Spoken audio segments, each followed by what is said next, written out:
Est-ce que tu peux lever les mains vers le ciel pour remercier Dieu pour cette session spéciale? Seigneur, nous te bénissons pour ta fidélité. Merci pour tes serviteurs. Merci pour ce temps que tu permets pour encore nous aider à comprendre, à avancer, à accomplir tes desseins. Au nom puissant de Jésus-Christ de Nazareth, nous te bénissons pour la soif que tu mets dans le cœur de tes serviteurs et que tu étanches au nom puissant de Jésus. Amen. Amen. Est-ce qu'on peut acclamer Jésus? Asseyez-vous. Merci. Merci d'être venu ce matin. Alléluia. Et je veux vraiment remercier le Seigneur pour vous. Il y en a qui sont encore couchés. Il faut avancer, il y a la place. Il ne faut pas vous serrer. Il faut prendre les places. Alléluia. Gloire à Jésus. Merci. Il faut qu'on soit ensemble. Je vais commencer. Le pasteur va venir tout à l'heure pour terminer. Je m'attendais à ce que tous les pasteurs soient là parce que, vous savez, c'est ça qui est la difficulté. Parce que tu ne peux pas... Tout ce qui n'est pas prêt, je suis en train de voir comment formuler. Tout ce dont tu n'es pas prêt à payer le prix, c'est compliqué. Vous voyez, 11 heures, c'est quand même acceptable. Mais bon, les gens peut-être dorment ou bien font autre chose. Alors qu'on parle de choses qui touchent à l'Église et qui vont aider chacun à continuer. Mais ce matin, vous qui êtes là, on veut remercier le Seigneur pour vous. Et bénis Dieu pour vos vies. Amen. On dit l'heure africaine. On dit 11h. Les gens se disent, bon, 11h30, midi. Alléluia. Alors qu'il y a la session du soir. Donc, on veut finir vite. C'est pourquoi je vais commencer. Le pasteur sera là. Il va terminer et on va vous libérer pour vous reposer. Pour que ce soir, on puisse être ensemble. Parce que ce soir, à partir déjà de 19h, on commence avec le premier enseignement et le deuxième. Amen. Nous parlons d'église post-Covid et c'est un sujet important. Et vous savez, c'est dans des plénières comme ça là, qu'on peut prendre le temps de parler et surtout de vous permettre de poser des questions et avoir une bonne compréhension de certaines notions. Et donc, c'est un sujet essentiel parce que la réalité est là. L'Église est en pleine situation de crise parce que la crise elle est mondiale, mais elle affecte d'abord l'Église.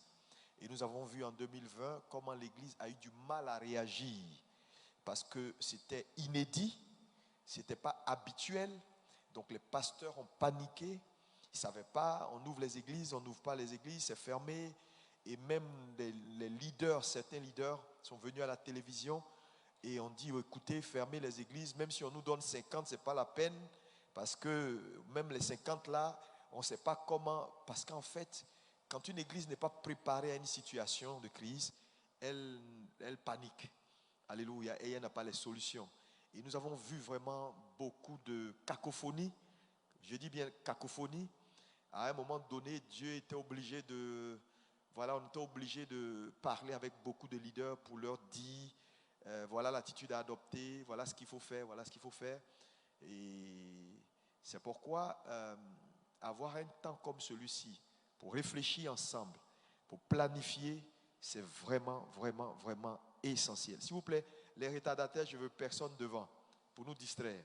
Donc, c'est pourquoi occuper les premières places pour que ceux qui viennent après ne soient pas obligés de venir vous dépasser pour... Donc vous qui êtes au fond, s'il y a des places devant, il faut venir. Là, les gens restent derrière. Je ne veux pas quelqu'un qui va sauter toute la salle pour distraire tout le monde. En pleine, parole. Et donc, je vais partager avec vous un certain nombre de réflexions, de points importants. Il faut prendre ton stylo, je vais aller doucement et on va parler. On va parler. Et l'objectif, c'est permettre à chacun d'avoir un esprit ouvert. Un esprit ouvert, parce que c'est cela l'important. C'est pas Voilà, c'est pas autre chose. Nous sommes des leaders et quand on est des leaders, on doit pouvoir parler et se parler en profondeur. Alléluia. Donc, je parlerai un peu sur ce que j'appelle l'église post-Covid. Je parlerai de stratégie et de planification. Hein? Stratégie, planification. Hein? L'église post-Covid. Quelle doit être cette église? Ça, je vais revenir là-dessus le samedi dans ma session. Je vous parlerai des 7 caractéristiques de cette église après la Covid. Mon ami, il ne faut pas jouer avec. Si tu t'amuses avec ça, ce sera ton affaire. Alléluia. Mais aujourd'hui, je vais parler de stratégie et de planification. Amen. La première chose que je voulais noter, c'est que avant d'entrer dans mon message, il faut d'abord qu'on puisse définir la notion de stratégie. Qu'est-ce que c'est qu'une stratégie? C'est très important parce qu'une notion que tu ne maîtrises pas, naturellement, tu ne sauras pas comment l'appliquer. Donc, je vais vous donner quelques définitions sur la stratégie. Hein? Qu'est-ce que c'est qu'une stratégie? Une stratégie, c'est l'art de planifier. Donc, la stratégie, c'est l'art de planifier, d'organiser et de diriger des opérations. Voilà, ça c'est ça, la première définition. Donc, quand on parle de stratégie, c'est l'art de planifier, d'organiser et de diriger une opération. Donc, vous avez une opération, par exemple, quelque chose à faire, votre capacité à planifier, à diriger cette opération-là, c'est ça la stratégie. Donc, l'art de planifier, d'organiser, de diriger une opération. Il y a un deuxième volet attaché à cette définition, c'est que, c'est-à-dire, elle te permet donc de pouvoir obtenir les résultats que tu attends. Ça, c'est très important. Alléluia. Première définition. Deuxième définition, concernant la stratégie. Quand on parle de stratégie, la stratégie est également une science. C'est la science de la coordination des mouvements des forces en présence. Par exemple, dans une guerre, on dit le chef d'état-major va nous donner la stratégie d'attaque pour que nous puissions gagner cette guerre. Donc, on parle de stratégie également, c'est la science de la coordination des mouvements, c'est-à-dire comment tu agences tes forces pour que à la fin tu puisses gagner. C'est-à-dire, tu as l'ennemi en face.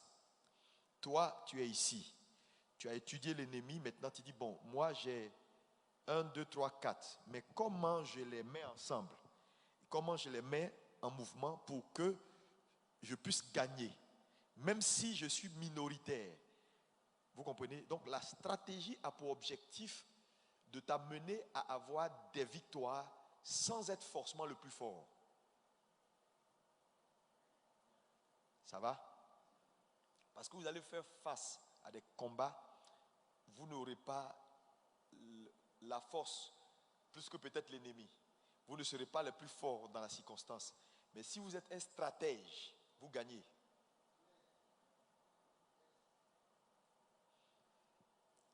C'est très important. Alléluia. Donc ici, c'est la science de la coordination des mouvements. C'est très important ce point-là en tant que pasteur de noter cela. La science de la coordination. Dieu va te donner l'intelligence et la sagesse pour dire, bon, je mets pas Paul ici, je mets Pierre ici. Je mets non, pas lui ici, je mets lui ici. Et ta capacité à bien coordonner va te donner beaucoup plus de capacité ou de force que si tu avais mal coordonné. Donc ici, quand on parle de stratégie, Dieu va mettre dans ton esprit donc la sagesse de savoir utiliser tes éléments en vue d'obtenir les résultats que si tu ne savais pas les utiliser, tu n'allais pas obtenir. Alléluia. Donc c'est une science. Ça, c'est une définition. Quand on parle de science ici, alléluia, pour nous, Dieu nous inspire. Alléluia.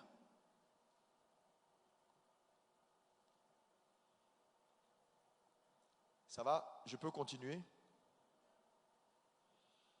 Donc, dans la stratégie également, dans cette science de savoir coordonner, il y a des points qu'elle intègre. Elle intègre l'aspect logistique, économique et politique.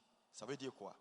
Dans ta capacité à regarder face à un combat auquel tu veux faire face et à dire que faire, le Saint-Esprit va t'inspirer à faire de la coordination, à positionner chaque élément où il doit être, mais en tenant compte de certains aspects importants, l'aspect politique.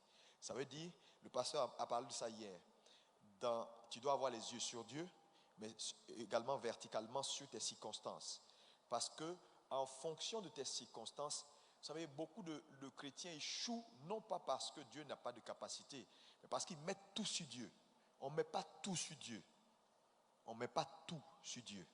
Parce que Dieu va te donner des yeux également pour regarder que la situation politique n'indique pas que tu parles maintenant. Si tu parles maintenant, ils vont venir t'arrêter et puis ils vont te mettre en prison. Et tu vas parler, crier Jésus, Jésus, Jésus, Jésus. Tu aurais pu éviter ça si tu avais juste observé que la situation ne te permet pas de parler maintenant. Donc dans la stratégie, tu dois t'appuyer sur la situation, c'est-à-dire la situation politique. Tu dois tenir compte de la situation logistique et la situation économique, c'est-à-dire ta capacité financière également. C'est important dans ta stratégie. Donc, quand tu bâtis une stratégie, par exemple, je veux déployer mon église. Après cette Covid, comment faire pour que nos églises ou mon église atteignent sa vitesse de croisière?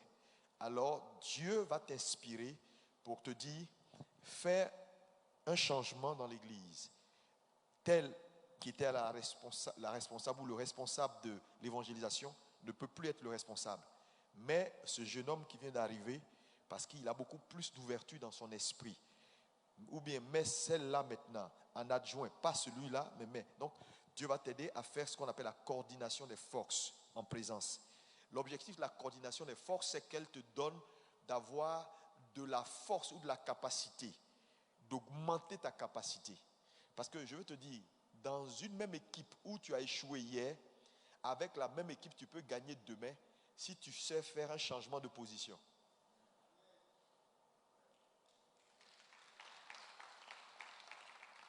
Ça va pour quelqu'un? C'est ça en fait la stratégie. Donc en tant que leader, en tant que pasteur, on ne doit pas juste rester là pour dire, bon, le Saint-Esprit va parler, bon, oh, Saint-Esprit, oh. Non, non, mais il faut observer également. Il faut observer. Alléluia. Gloire à Dieu. Je peux donner rapidement une troisième définition sur la stratégie. Le terme de stratégie désigne un ensemble d'actions également coordonnées, ensemble d'actions coordonnées, implicites ou explicites. Voilà, des manœuvres habiles en vue d'atteindre des objectifs. Donc, un ensemble d'actions coordonnées, implicites ou explicites, d'opérations ou de manœuvres habiles en vue de résultats qu'on veut atteindre. Gloire à Dieu. Si vous avez saisi toutes ces définitions, c'était juste pour vous donner une idée de ce qu'on appelle une stratégie. Et donc, c'est important, cette église post-Covid est une église qui doit être une église stratège. C'est-à-dire, donc des leaders stratèges. Pas des leaders qui juste foncent, mais des leaders qui ont compris que c'est vrai, je dois croire en Dieu à 100%. Alléluia. J'ai l'habitude de donner cette formule-là qui, moi, résume ma pensée et un certain nombre de valeurs que j'ai. J'ai dit, prie et crois comme si tout dépendait de Dieu. Mais travaille et agis comme si tout dépendait de toi.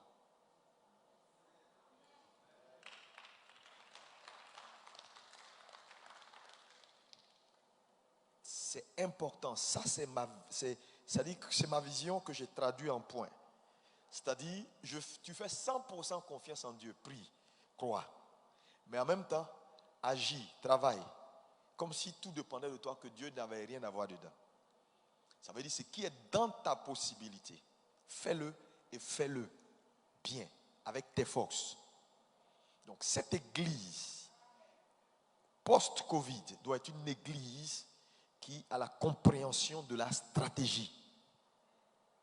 Sinon, elle ne va pas s'en sortir. Frères et sœurs, nous sommes je le dis, dans une zone de turbulence incroyable. Depuis le début de cette pandémie, le monde n'est plus le même monde. Si tu penses que le monde va rester le même, tu te trompes. Ou que la Covid va finir et puis on revient comme avant, ce n'est pas vrai. Déjà en Israël, ils sont en train d'instituer, et je pense que c'est déjà fait, un passeport vert. Tu ne peux pas travailler, tu ne peux pas faire un certain nombre de choses, entrer dans des structures. On peut permettre, si tu n'es pas vacciné, d'aller à l'hôpital et d'aller dans une pharmacie.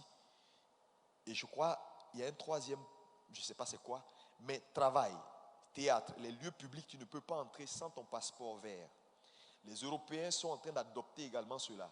Ça veut dire qu'il va arriver un moment donné. Vous ne pouvez pas aller à Paris, vous ne pouvez pas voyager.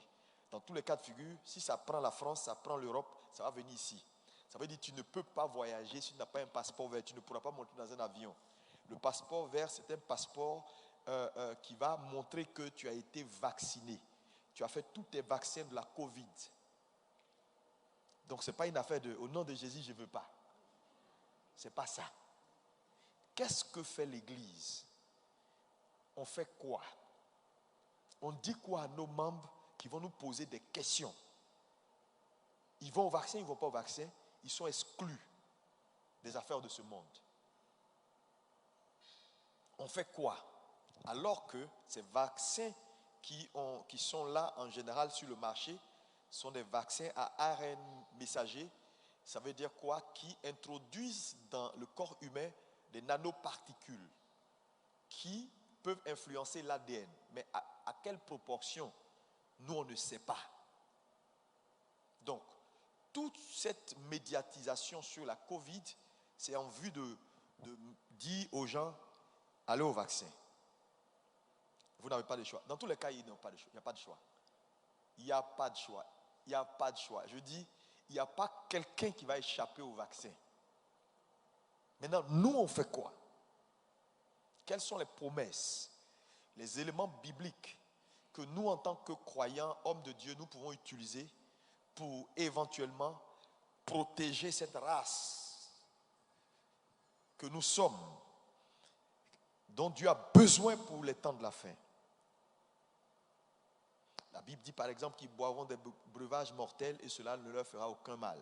Ça veut dire que si la Bible peut dire qu'ils boivront dans les temps de la fin des breuvages mortels et cela ne leur fera aucun mal, ça veut dire que s'appuyant sur ces mêmes écritures-là, on peut, sans aller contre forcément la société, prier de telle sorte que quel que soit ce qu'on va injecter dans ton corps, alléluia, l'objectif ne soit pas atteint.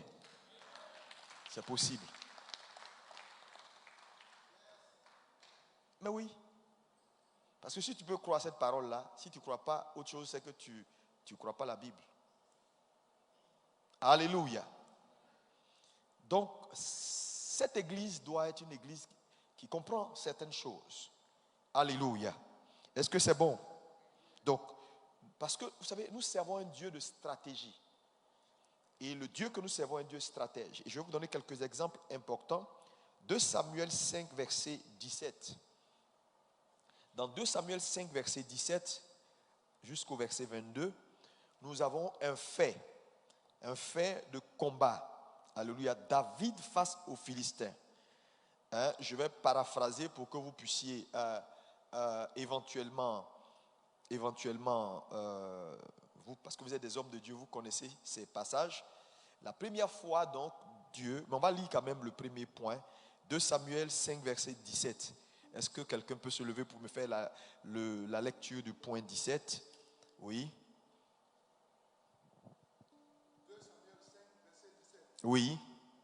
Les Philistins apprirent qu'on avait point David pour roi sur Israël.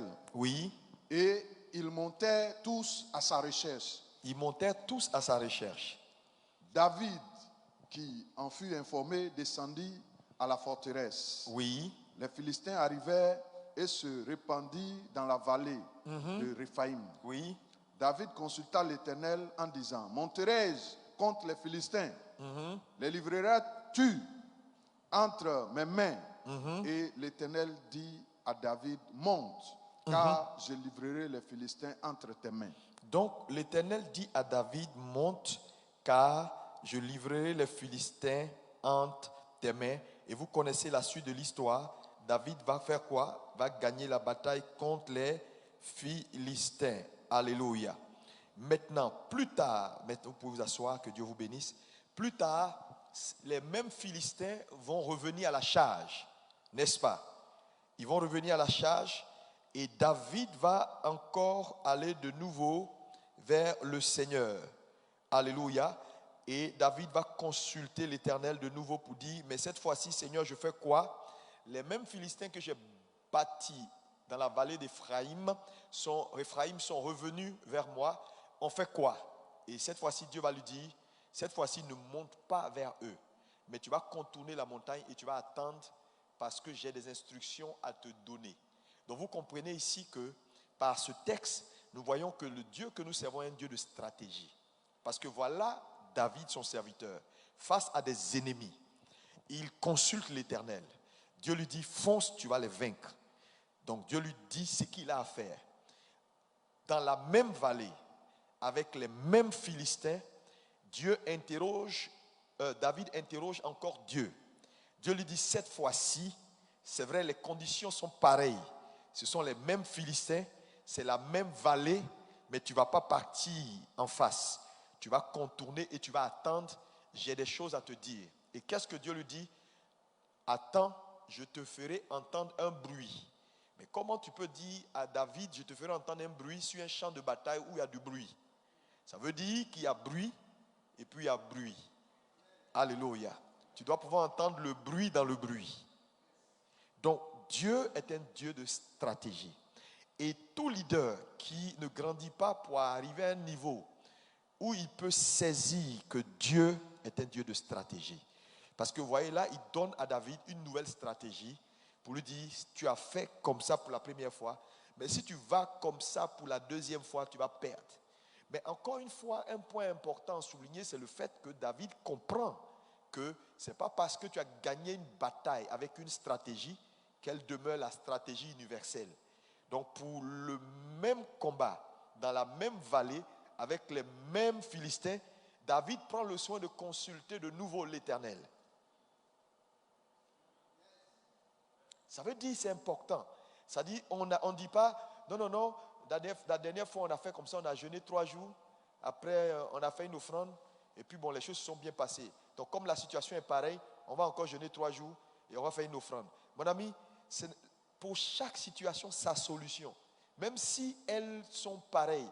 Parce qu'une situation qui arrive à toi change en fonction de la saison.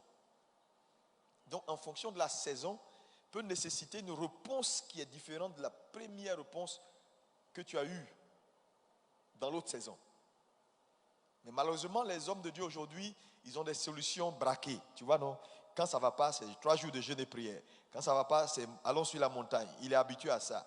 Quand ça ne va pas, je me retire sur la montagne. Ce n'est pas toujours on se retire. Il va arriver des moments où ça ne va pas aller. Dieu va te dire, ne bouge pas. Reste au milieu des maniants. Tu as l'habitude de te retirer. Donc si tu n'es pas quelqu'un qui sait écouter Dieu, tu vas partir là où Dieu veut que tu restes. Donc le Dieu que nous servons, est-ce que quelqu'un peut dire que moi c'est un Dieu de stratégie? C'est ça la stratégie. Vous voyez, savoir positionner. Et donc il a repositionné David. Parce qu'il a eu une première victoire. Les gens sont revenus. Ils ont sûrement appris de sa première stratégie. Dieu dit, vous ne me connaissez pas bien. Vous pensez que je vais ramener encore le monsieur en face de vous? Vous vous êtes préparés dans la même vallée. Mais cette fois-ci, Dieu les a encore piégés.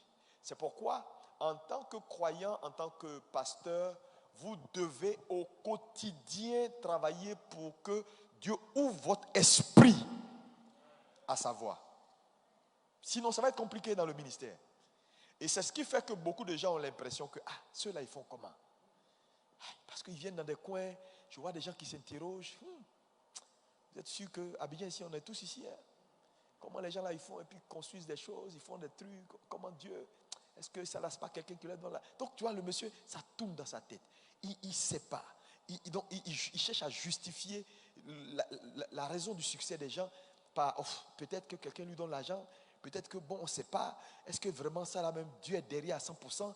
Est-ce que, non, parce qu'on ne sait jamais, hein, vraiment les nouveaux pasteurs de maintenant. Donc tu vois, parce qu'il ne sait pas comment ça se passe. Je suis en train de délivrer quelqu'un là.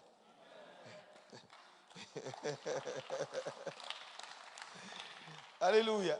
Il y a un pasteur qui est venu, bon, ça c'était pendant la conférence d'Abidjan, en quelle année?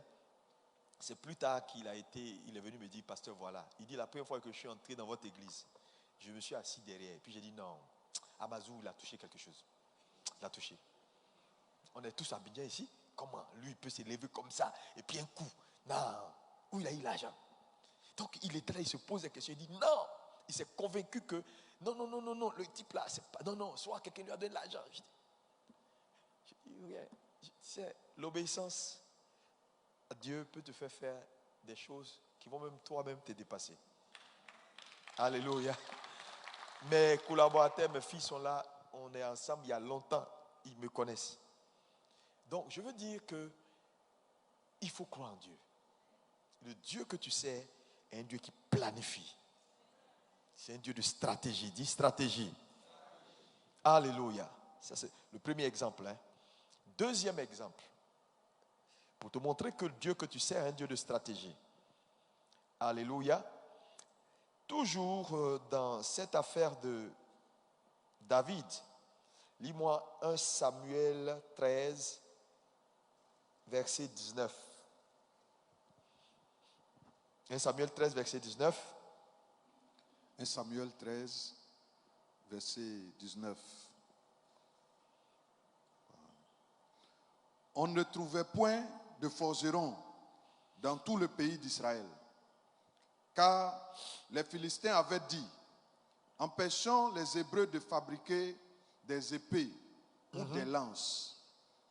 Et chaque homme en Israël descendait chez les Philistins pour aiguiser son soc, son hoyau, sa hache et sa bêche. Quand le tranchant des bêches, des hoyaux, des tridents et des haches était émoussé, et pour redresser les aiguillons,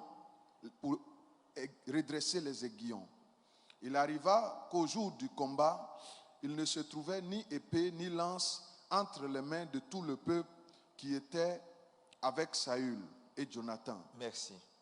Suivez ici. C'est un texte que vous connaissez, 1 Samuel 13.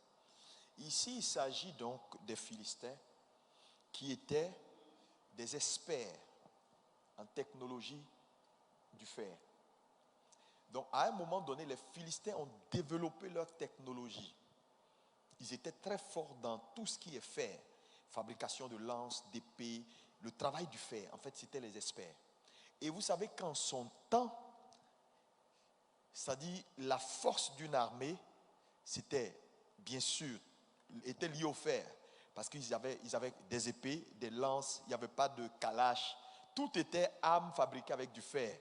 Flèches, épées, ils criaient. Donc les Philistins avaient développé cette technologie-là et ont imposé à Israël un blocus.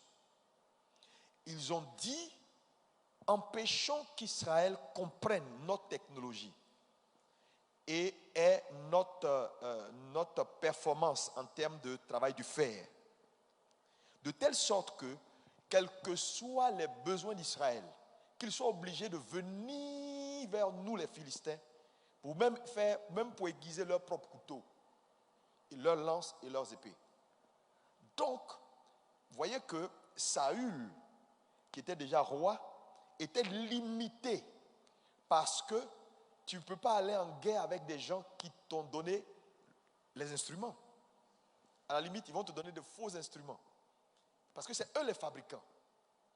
Donc vous voyez que nous sommes dans un monde où dominer va nécessiter que tu sois un stratège. Donc les Philistins dominaient parce qu'ils étaient intelligents, ils étaient stratèges. Ils ont gardé la technologie.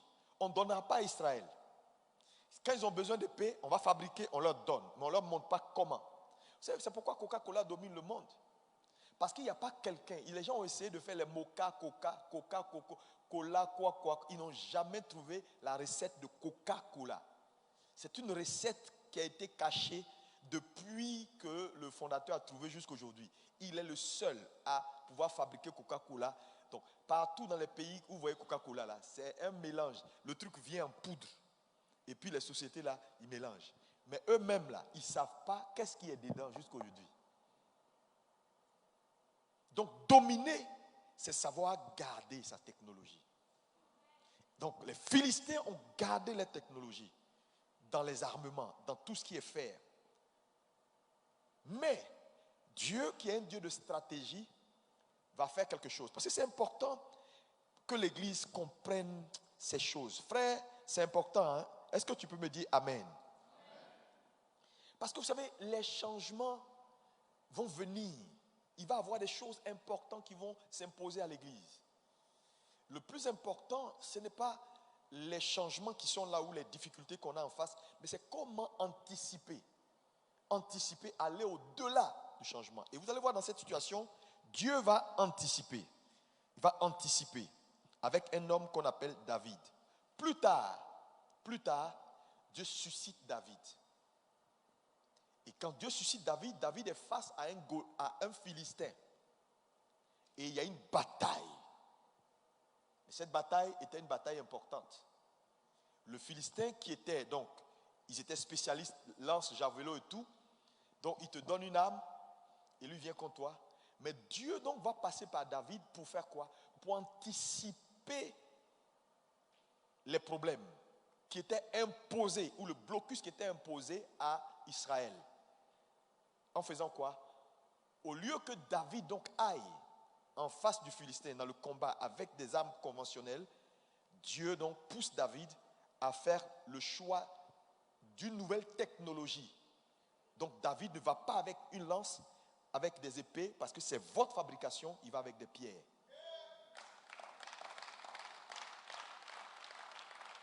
Alléluia. Donc en allant avec les pierres que David prend dans le torrent, David brise le blocus, détruit le blocus des Philistins et ouvre une nouvelle ère pour dire que nous ne sommes pas obligés de combattre avec vos armes.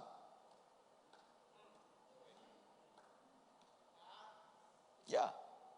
Donc si l'Église ne monte pas à un niveau ou à un moment donné, Dieu nous donne de nouvelles stratégies pour contourner. Parce que je vous dis, ce qu'ils mettent dans votre main là, ils maîtrisent ça. Oui. Moi je me fais parler avec toi et puis je te dis, voilà ce que tu vas prendre pour faire parler avec moi. C'est biaisé.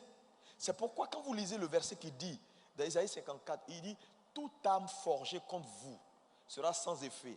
Mais en réalité, ce qu'il est en train de dire, il dit, l'âme forgée sera sans effet. Ça veut dire, je vais faire en sorte que dans la fabrication de l'âme, il y a un défaut.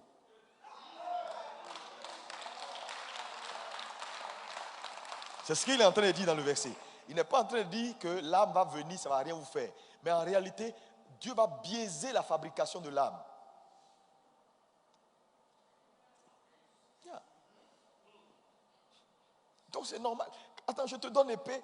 Mes épées là, je peux faire en sorte que, tu vois, tu tapes quand ça se casse. Et puis moi, elle est là.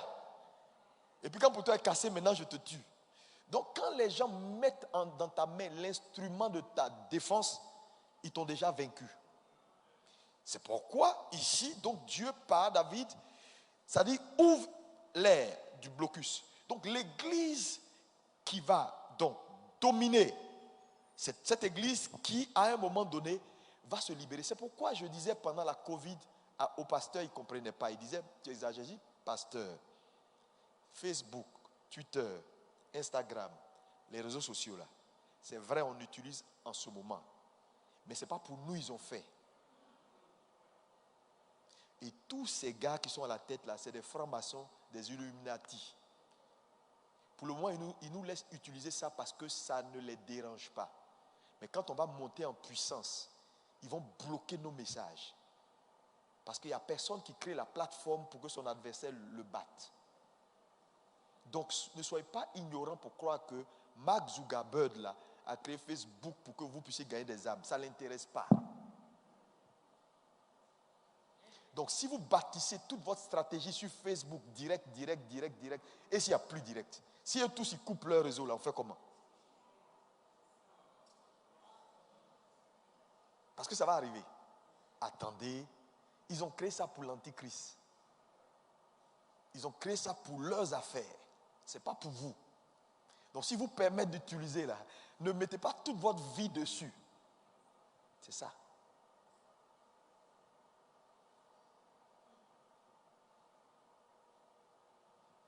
Dieu doit susciter des David pour enlever le blocus et ouvrir une nouvelle ère. Dites-moi Amen.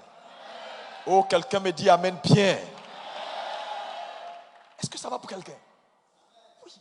David est revenu, il dit non. Moi, je vais aller contre ce type-là avec épée, ils nous ont livré hier. Jamais. Ils savent. Depuis 40 jours, ils sont là, ils vont nous tuer. Ils savent ce qu'ils font. Et ils nous ont envoyé maintenant du matériel. Frère, ils vont nous livrer des vaccins pour raccourcir nos jours. Ils peuvent faire pour eux là bien. Pour vous qu'ils envoient en Afrique, là, c'est spécial. Mais vous ne connaissez pas les gens. Hein. Ça dit que le monde là, ce n'est pas un jardin d'enfants. Les gens que vous voyez, je vois des gens, ils sont trop, tu vois, non, ouais, il n'y a pas de... Non, mon ami, il faut qu'on prie. Il faut que Dieu nous éclaire. C'est pourquoi je dis l'affaire est sérieuse. Et vous êtes des leaders. Vos gens vont vous poser des questions. Vous avez la responsabilité des milliers d'âmes qui sont sous dans vos églises tous les dimanches là. Vous avez ils comptent sur vous. Ils comptent sur vous. Ils vous regardent. Qu'est-ce que ça leur dit? Ils vont suivre. Parce que les brebis, ils suivent le berger. Ils sont très obéissants. Tu dis allons ici, ils vont. Allons ici, ils vont. Faisons 21 jours de jeûne de prière sans manger. À la limite, il ne se pose même pas de questions. Il te suit. Si même il a ulcère, ce n'est pas son problème. Mais toi, tu as donné ulcère à plein de gens. Tu leur dis, gêne ici, gêne ici, gêne ici, gêne ici, gêne ici. Bon, le gars, il gêne. Donc, vous voyez que, ayons pitié des gens qui nous suivent. Parce qu'ils appartiennent à Jésus. C'est pourquoi un leader ignorant est dangereux. Un leader ignorant est dangereux. Il faut l'arrêter vite et le mettre en prison. Sinon, il fait des dégâts. Alléluia. Est-ce que ça va pour quelqu'un? Dieu est un Dieu stratège. Et je te dis, ces temps dans lesquels nous sommes là, si tu te disposes, vous savez, Dieu ne fait exception de personne. Ce n'est pas une affaire, il va prendre. Non, si tu te disposes, Dieu va faire par toi des choses qui vont étonner le monde. Il est capable. C'est pourquoi Dieu vous a rassemblés en ces lieux pour parler. On est au début de l'année, on est juste en février là. L'année est encore devant nous. Alléluia. Un autre exemple. Le Dieu que nous servons est un Dieu de stratégie. Nous avons l'exemple de Jéricho. On ne va pas le lire, vous connaissez l'histoire de Jéricho. Jéricho, barricadé, fermé de devant et de dehors. Dieu instruit Josué donc d'aller et de posséder la ville. Mais il procède par quoi? Par des stratégies. Parce qu'une telle ville qui est enfermée, qui est fortifiée, et les commentateurs bibliques disent que sur la muraille de Jéricho, on pouvait aligner 6 chars qui allaient rouler sans tomber. Vous pouvez voir jusqu'à où les murailles étaient fortifiées. Donc ce n'était pas une petite ville. Et voilà que Dieu dit à Josué, vous allez prendre la ville. Il dit, vois, je te livre. Ça c'est le premier point. Quand l'ange rencontre Josué, la première chose qu'il dit à Josué, il dit, vois, je te livre. C'est ce point important. Ça dit dans la conquête de notre futur, en tant que leader, la première chose nous devons voir, c'est-à-dire la capacité d'avoir une vision nette et claire de ce que Dieu veut. Il dit vois.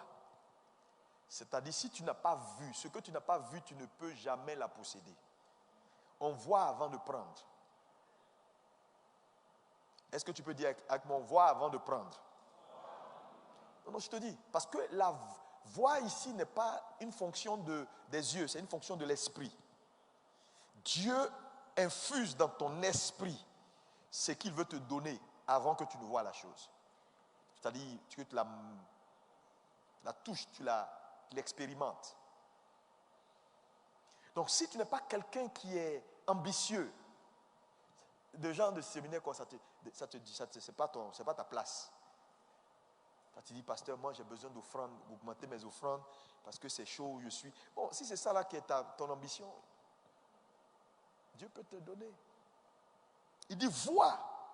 Que vois-tu? Demande à ton voisin, tu vois quoi?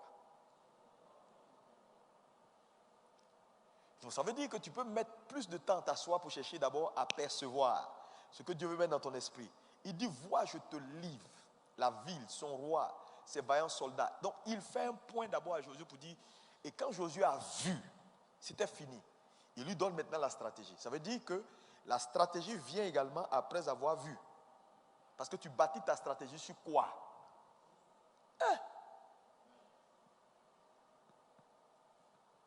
Là, par exemple, moi, depuis un moment, depuis un certain temps, Dieu m'a dit, bâtis une cité pour les pasteurs. Pour que les pasteurs, pour les conférences, quand ils viennent, ils ne sont pas obligés de les mettre dans des coins. Ça, c'est des choses que j'ai dans mon esprit, que je vais faire. Donc, là, je suis en train de chercher à acquérir un terrain de, je crois, quelque part ici, là, de 500 mètres carrés, sur lequel on va bâtir pratiquement comme un immeuble ce sera comme, un hôtel des pasteurs, où ils logent, où on a plein de chambres, mais vraiment bien fait, avec salle de conférence et tout, école biblique incorporée, c'est là. C'est juste pour, voilà. Ça, je suis en train de travailler là-dessus. Maintenant, la stratégie, maintenant que j'ai vu la chose telle qu'elle est, la stratégie, maintenant, Dieu me donne maintenant pour dire, voilà où tu passes, voilà ce que tu fais pour avoir les ressources, pour finir le travail. Donc, tu dois voir quelque chose. Dis à ton voisin, il faut voir. C'est vraiment essentiel. Je n'ai pas envie d'aller dans les détails de voir, parce que le pasteur, il va être là tout à l'heure. Mais c'est important pour vous. Chers leaders, tu comprends que beaucoup de pasteurs auraient pu être là, ça allait les aider.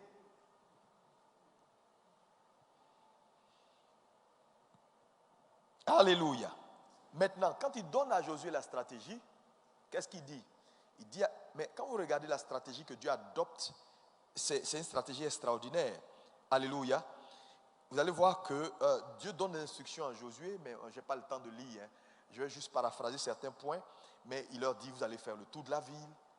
Et il les dispose d'une certaine façon. Il leur dit, vous n'allez pas faire de bruit. Personne ne doit parler pendant que vous tournez. Et vous allez voir que dans la disposition, il met des soldats devant. Ensuite, il met les sacrificateurs au milieu qui portent l'arche. Et il termine la marche par des soldats. Tu dis, mais attends, c'est quoi tout ça? Il met des soldats devant, des sacrificateurs au milieu, des soldats à la fin. Et il leur dit, faites le tour. Donc, les gens qui sont à Jéricho, sur la muraille, regardent, voilà des gens qui se sont mis en rang. Ils se sont mis en rang là, et qui font un tour. Et on dit, personne ne parle, ils sont là comme des momies. Donc, les gens sûrement se moquaient d'eux pour dire, mais attends, qu'est-ce qui se passe? On ne vient pas attaquer une telle ville avec des soldats qui sont devant, qui marchent. Personne ne parle. Des hommes qui sont derrière. Donc des sacrificateurs qui ont des trompettes, 4 sacrificateurs au milieu qui ont l'arche, et la marche est terminée par des soldats. Donc Dieu encadre un peu comme si, ça dit soldats, sacrificateurs avec les chauffards, sacrificateurs avec l'arche, ainsi de suite.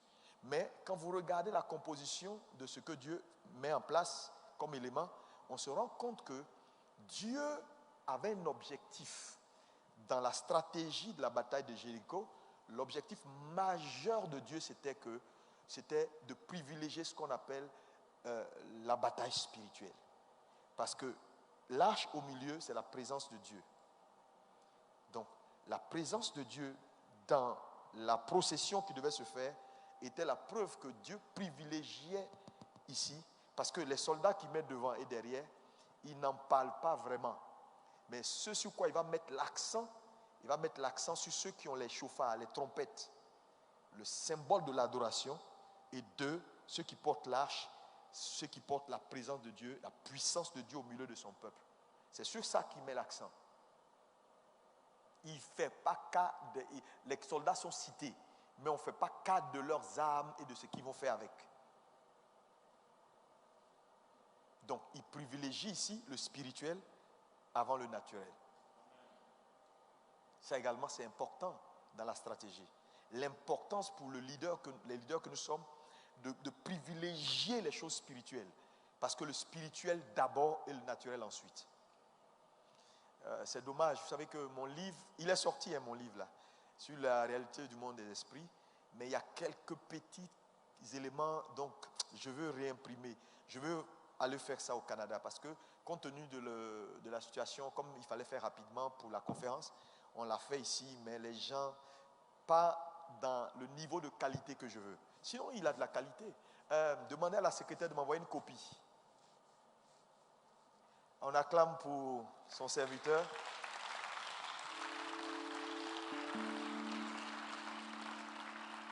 Alléluia. Vous m'envoyez une copie des livres du pasteur, on va l'annoncer tout à l'heure. Et puis demandez une copie à la secrétaire de me donner une copie. C'est chaque... Ok. Et donc, je suis en train de donner les différents points. Donc, je vous ai donné, je vous ai dit l'importance du spirituel, donc, dans la stratégie, l'importance du spirituel sur le matériel. C'est essentiel. Alléluia. Amen. Donc, il dit à Josué, vois. Josué devait voir.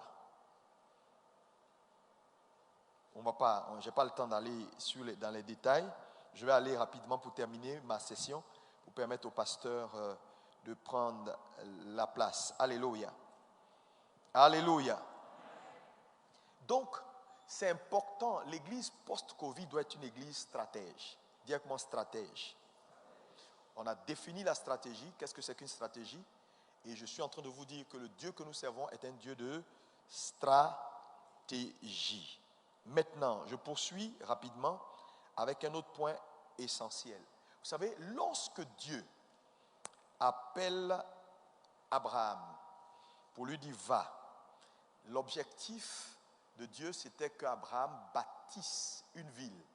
Et vous savez, dans la Bible, le premier à bâtir une ville, vous savez c'est qui? C'est qui? C'est Caïn. Genèse 4, verset 17. Alléluia. Et donc, Israël, dans son incapacité de bâtir une ville, Dieu va changer de stratégie. Parce que, vous savez, Abraham était un nomade. Quand Dieu lui donne un territoire, il vient, il s'installe. Après, il était berger. Donc, Abraham était un nomade. Mais Dieu n'avait pas pour vocation de laisser Israël se promener de territoire en territoire, venir juste sur un territoire et puis quitter le territoire, aller de là à là. Donc Dieu va faire quoi?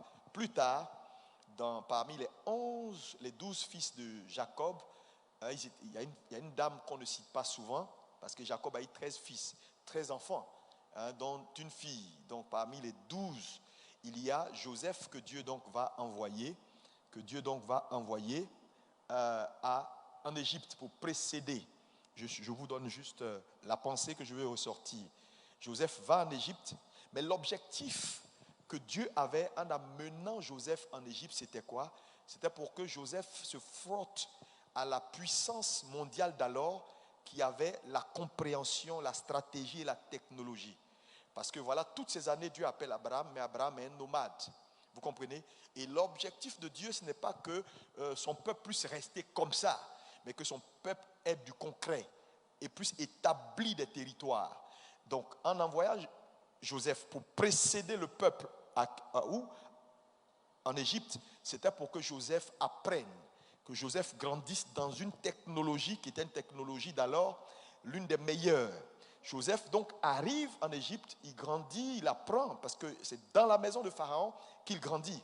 Et vous savez, Pharaon était quelqu'un de très puissant en son temps, donc il grandit dans l'éducation égyptienne. Il grandit dans la science de l'Égypte. Donc, Joseph, au cœur du pouvoir, apprend des choses que s'il n'était pas au cœur du pouvoir, il n'aurait pas appris. Comment on construisait les grands monuments, ainsi de suite. Donc, toute la technologie égyptienne, Joseph l'intériorise. Maintenant, Joseph, au soir de sa vie, va demander, quand vous lisez par exemple Exode 13, verset 19, Josué 24, verset 32, vous allez voir que Joseph va demander plus tard, quand je vais mourir, si je meurs, lorsque l'Éternel vous visitera, parlant aux enfants d'Israël, en sortant, sortez avec mes os, ne laissez pas mes os ici. Mais en fait, Joseph passait un message à Israël pour dire à Israël que je suis venu, je vous ai précédé dans un pays étranger. Mais c'était justement une stratégie que Dieu mettait en place pour pouvoir aider son peuple qui a erré pendant des années parce qu'il lui a manqué quelque chose.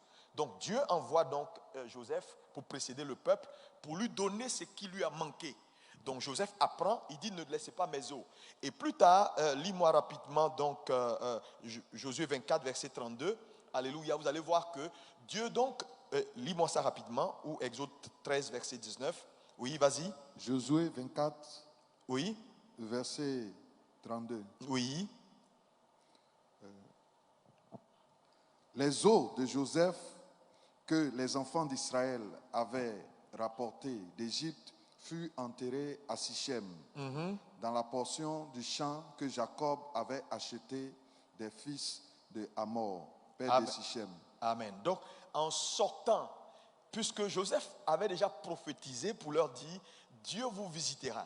Et lorsqu'il va vous visiter, alléluia, en sortant, sortez mes os. Donc, Joseph va, il est gouverneur. Plus tard, il meurt. Moïse naît dans la maison de Pharaon. Il acquiert la science de l'Égypte. Il récupère donc dans la sortie les os de Joseph et ils vont l'enterrer à Sichem. Mais le message que Joseph voulait faire passer, c'était quoi? C'est que les os représentent la structure. Vous savez, un corps tient par les os. C'est-à-dire, je suis là pas parce que j'ai le corps, mais parce que mes os, c'est la structure. Donc, Dieu était en train simplement de dire aux enfants d'Israël, la seule chose qui vous a manqué, c'est la structure.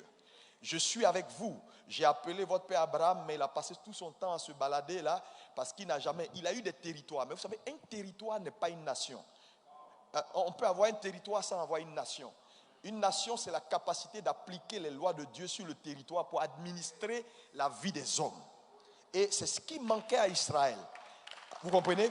Et donc, Joseph, donc en disant prenez mes os, ça veut dire ne partez pas sans avoir pris ce qui est la structure, ce qui m'a donné tout ce que j'ai appris, tout ce que j'ai appris de l'Égypte, tout ce que j'ai emmagasiné, c'est pour vous que je l'ai fait. Donc allez avec, allez avec. Et la Bible dit, lorsque les enfants d'Israël sortent, ils vont avec les os de Joseph et il l'enterre où? Il l'enterre à Sichem, près du puits de Jacob, et on nous donne les détails. Maintenant, regardez quelque chose. Plus tard, Jésus vient. Et lorsque nous voyons par exemple Jean 4, verset 4 à 7, lis-moi Jean 4, verset 4 à 7, il y a quelque chose d'étrange qui se passe ici. Regardez, Jean 4, verset 4 à 7, qu'est-ce qui est dit? Oui. Jean chapitre 4. Oui. Comme il fallait qu'il passât par la Samarie, il arriva dans une ville de Samarie, nommée Sichar, près du champ que Jacob avait donné à Joseph. Donc ici, il y a un élément important, c'est que le récit que nous venons de lire nous fait une précision que Sichem, près du champ de Jacob, que Jacob a acheté, et ici on nous dit Sichar. Donc les noms ont sensiblement varié, mais en réalité, c'est le même endroit, c'est le même lieu. Donc Sichem ou Sichar, c'est la même chose. Mais on nous dit maintenant que Jésus, plus tard, longtemps après, arrive à Sichar ou à Sichem, là où les os de Joseph ont été enterrés, et c'est là qu'il fait la rencontre de la première personnalité qui représente l'Église, cette dame. Donc c'est à Sichem, parce qu'en fait, ce que Jésus voulait communiquer donc à l'Église, c'est la structure. Donc l'Église doit avoir de la structure. Parce que Joseph est sorti avec la structure, est sorti avec l'organisation. En fait, Dieu est en train de dire qu'une église, ou l'église qui va dominer pour ces temps de la fin, c'est une église qui est structurée, une église qui est stratège. Alléluia.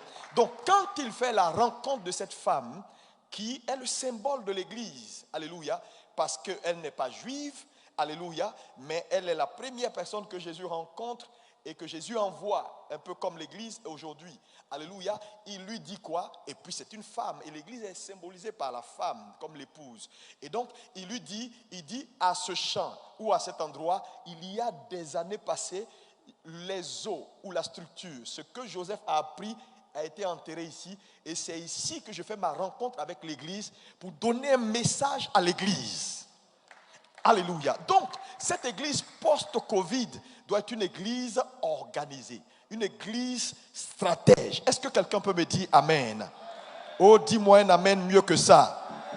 Alléluia. Voilà pourquoi on ne peut pas, si nous voulons réellement, frères et sœurs, face à ce qui se passe sur le plan global et mondial, on ne peut pas s'en sortir si nous ne sommes pas une église qui planifie. Ce n'est pas possible. Oui, dis avec moi planification.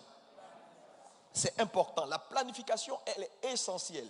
Il faut anticiper les changements. Je vous l'ai dit, David a anticipé le changement. Parce que, regardez, lorsque les Philistins mettent un blocus sur Israël, parce qu'ils ont la technologie du fer, et qui disent aux Israéliens, on ne va pas vous transmettre notre technologie, parce que si on vous transmet notre technologie, on se met une balle dans notre propre tête. Donc ils font un blocus. Donc tout ce qu'Israël doit faire avec le fer, aiguiser leurs armes et tout, ils doivent venir chez les Philistins pour le faire. À un moment donné, Dieu dit, ça ne peut pas continuer ce blocus. Donc par David, il ouvre un nouveau champ et il casse le blocus. Quand David va contre les Philistins, au lieu d'utiliser les armes conventionnelles qui sont la fabrication des Philistins, lui il prend des pierres. Ça veut dire qu'il ouvre un champ pour dire, votre technologie, on n'en veut plus. Nous également, on a quelque chose que Dieu nous donne.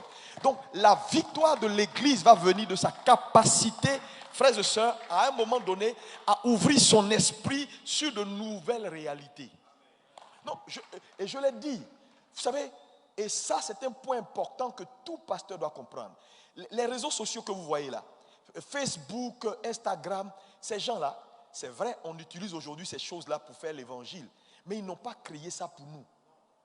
Et le jour où ils s'arrêtent et ils se disent qu'on n'en veut plus, on ne veut plus de l'église, on fait comment si on n'a pas ouvert notre esprit à de nouvelles opportunités et d'autres façons de continuer à annoncer l'évangile. Frères et sœurs, on fait comment? Parce que je vous dis, pour le moment, ils nous laissent aller sur Instagram, Facebook, parce qu'on ne les gêne pas encore trop. L'agenda de ces réseaux sociaux, ce n'est pas pour que l'évangile avance. Vous n'avez pas remarqué que souvent vous faites des boosts. Soit ils acceptent, soit ils refusent. Tu te demandes sur quels critères ils refusent les boosts. Frère, il y a des choses qui se passent dans ce monde. C'est pourquoi l'église doit se réveiller. Dis-moi, amen, très bien si tu es d'accord. Je vais terminer en vous définissant la planification. Qu'est-ce que c'est que planifier? C'est très important. L'église ne peut pas se permettre ou se donner le luxe de ne pas être une église qui planifie. Alléluia. Numéro 1. Planifier, c'est finir avant de commencer. Donc tu ne peux pas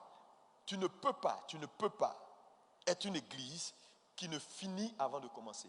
Dieu a toujours fini, le pasteur l'a dit hier, avant de commencer. Donc planifier, c'est finir avant de commencer. Dans la vie, on planifie soit sa richesse ou on planifie sa pauvreté. Alléluia. Le plan est comme un GPS. Vous savez, dans les pays occidentaux, le GPS, c'est-à-dire, elle te permet de naviguer pour arriver à bon port. Si tu arrives quelque part où il y a un obstacle, le GPS va faire un recalcul pour te dire, obstacle ici, passe ici. Donc, une église, ou l'église post-Covid, doit être une église non seulement qui est stratège, mais qui planifie. Parce qu'il n'y a pas de stratégie valable sans planification. Quand vous lisez Matthieu 28, verset 18, Jésus a été très clair. Il dit, il n'y a personne, vous connaissez, il le dit souvent, il n'y a personne qui peut bâtir une tour sans s'asseoir pour faire des calculs. Le calcul, c'est ça, planifier. Les gars, qu'est-ce qu'on veut? Qu'est-ce qu'on recherche?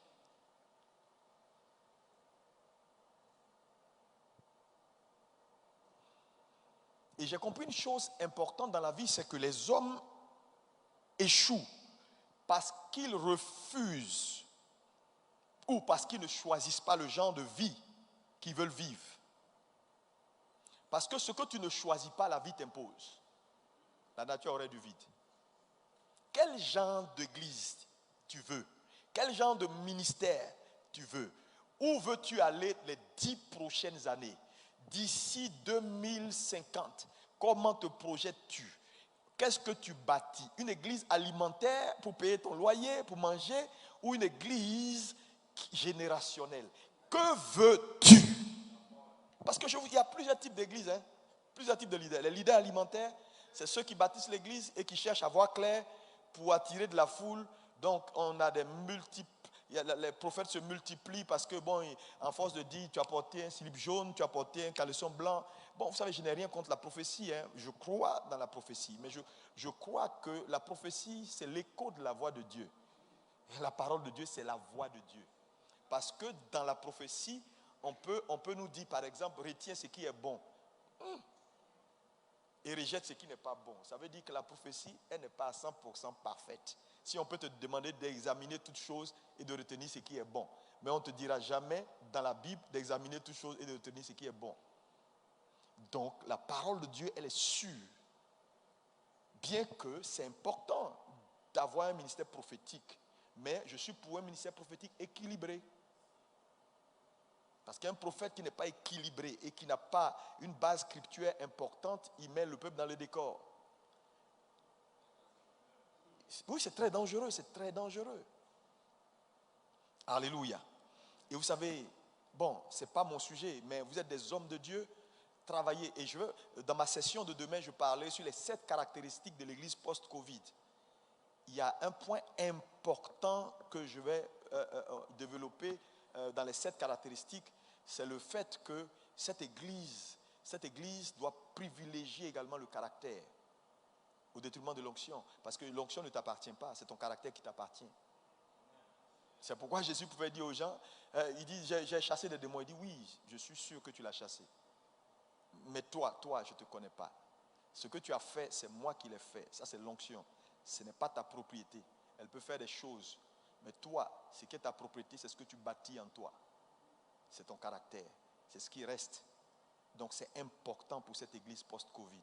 Parce que les temps vont être difficiles.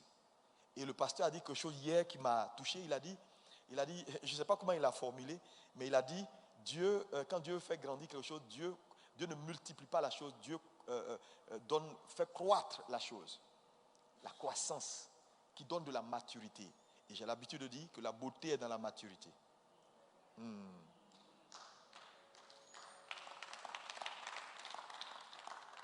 Donc planifier, c'est manager la distance entre où tu es et où tu veux aller. Note ça, c'est manager, faire le management entre la distance où tu es et où tu veux aller. C'est ça, planifier. Un autre point de définition sur le planning, c'est appliquer un but au temps. Parce que le temps, il passe. Ta capacité de dire, voilà, ce que je veux faire à telle heure, c'est ça. Planifier, on va aller vers la fin, c'est transformer ses pensées en action. Voilà. Transformer ses pensées en action. C'est ça également planifier.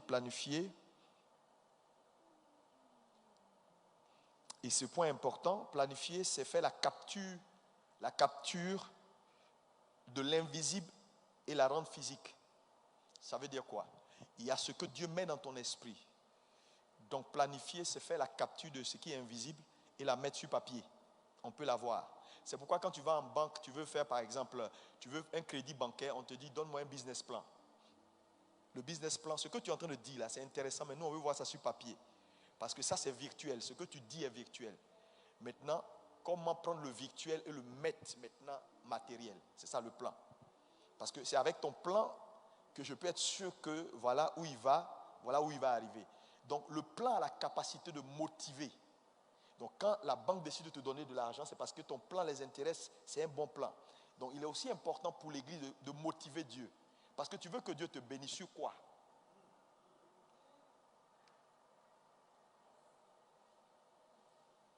Et c'est ça la plupart de nos problèmes en général.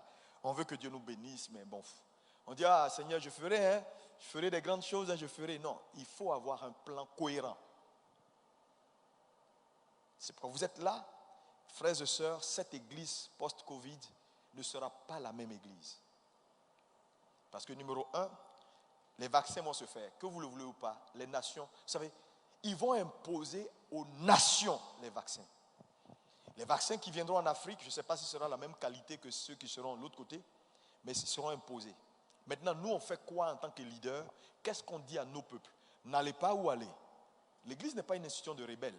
Si les nations ont décidé que tout le monde soit vacciné parce que tu n'auras pas le passeport vert, tu ne pourras pas voyager, tu ne pourras pas faire l'évangélisation, tu ne pourras rien faire, tu ne pourras pas aller dans les surfaces. Il y en a qui ne pourront pas. Déjà en Israël, on ne peut pas travailler si on n'a pas le passeport vert. Ça veut dire quoi? C'est des choses qui vont s'imposer à l'église. Donc il faut préparer le corps. Il faut préparer le corps. Je vois des gens qui disent, oui, non, ça c'est démoniaque, tout ça, ouais, ok. Dans tous les cas de figure, dans ces vaccins, il y a des éléments de nanoparticules qui peuvent toucher à l'ADN. C'est encore à l'étude. Qu'importe. Et comme je vous l'ai dit, la Bible a des promesses qui sont des promesses importantes et claires. Nous devons nous appuyer sur ces promesses-là. Ils boivront des breuvages mortels et ces breuvages-là ne leur feront rien. Donc, qu'importe ce qui va se faire, nous devons préparer nos églises, notre peuple, à une chose. Si par extraordinaire, nous sommes obligés, parce que nous sommes dans la société, à nous imposer à ces vaccins-là, quand ils vont nous piquer, qu'il n'y ait pas d'effet. Parce que, écoutez-moi bien, et c'est important ce que je suis en train de vous dire. Ce monde a un agenda. Et l'agenda, il est très, très clair. Satan n'est pas un enfant de cœur. L'agenda, il est clair. Soumettre l'Église par tous les moyens. Regardez aujourd'hui en France, il y a une loi qui a été votée. La loi de la République française est au-dessus de la Bible. Oui. Ça veut dire quoi? Si la loi française, le préfet dit quelque chose, même si ta Bible est contraire, si tu t'amuses, on t'arrête. Et les pasteurs sont en train de se plaindre, mais ça va aller, ça va où? Ça va où? Voilà pourquoi l'Église doit se réveiller et se préparer pour les batailles à venir. Frère, le monde est entré dans une zone de turbulence depuis cette décennie qui est ouverte. Et Satan a un agenda. La plupart des morts que vous avez enregistrés, on est à près de combien de millions de morts pour la Covid. Frère, c'est un quota. Les gens attendent des quotas. Le président Macron était très clair. Il dit la bête est sortie. Ils attendent des quotas. Faut pas vous leurrer. Ils sont dans un agenda qui est très clair. Tous ces chiffres, ces personnes qui meurent par milliers, ils avaient un agenda pour l'Afrique. Dieu a détourné l'agenda. L'OMS a été très clair que voilà ce qui va arriver à l'Afrique. Dans nos prévisions, l'Afrique, et ils s'inquiétaient même pour l'Afrique avec le Covid. Mais leur agenda a été retourné et ils ne comprennent pas comment l'Afrique, avec autant de proximité, le Covid ne prospère pas en Afrique. Frère, si ce n'est pas le doigt de Dieu, est-ce qu'on peut acclamer Jésus? C'est le doigt de Dieu.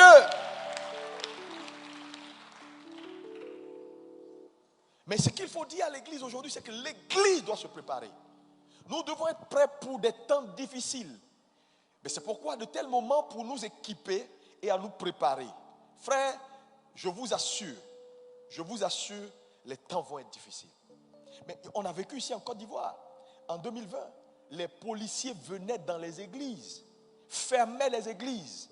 Même quand vous respectez les 50 personnes que le gouvernement avait données, la police vient et puis vous ferme. Les pasteurs m'appelaient de partout. Mais on vient de m'arrêter, on vient de me fermer l'église. Je suis au poste de police. Pasteur, je fais quoi? On a essayé d'envoyer des messages, on a essayé, mais ce n'était pas évident. Nous-mêmes, on a été visités ici plusieurs fois par la police qui venait voir s'il y avait des cultes, ainsi de suite.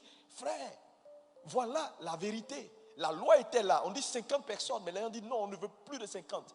Et certains pères de l'église ont même publié que les 50, même nous, on ne veut même pas même. Et certains qui avertissait la police pour dire il y a des pasteurs qui continuent de prier. Frères et sœurs, préparez-vous. C'est pourquoi il vous faut avoir une vision nette et claire, des objectifs, des stratégies. Alléluia. C'est important. Cette église du futur sera une église différente. C'est pourquoi je voulais vous encourager. Notre orateur est là, je vais terminer. Pour vous dire simplement que faites confiance en Dieu. Planifiez. Soyez des hommes qui réfléchissent. Parce que Dieu répond à ceux qui posent des questions. Là où il n'y a pas de questions, Dieu n'a rien à dire. Nous avons plusieurs cas dans la Bible. Dieu a regardé faire jusqu'à ce que la personne... Vous savez, quand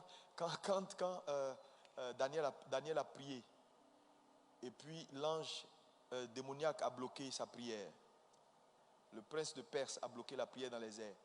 21 jours après, Daniel repart vers Dieu. C'est là que Dieu lui dit, depuis le premier jour, j'étais exaucé. Pourquoi le deuxième jour, Dieu n'a pas appelé Daniel pour Daniel, quelqu'un a bloqué ta prière. Mais il a fallu que Daniel reparte vers Dieu. Donc ça dit que si Daniel était reparti vers Dieu 100 jours après, c'est 100 jours après que Dieu allait parler.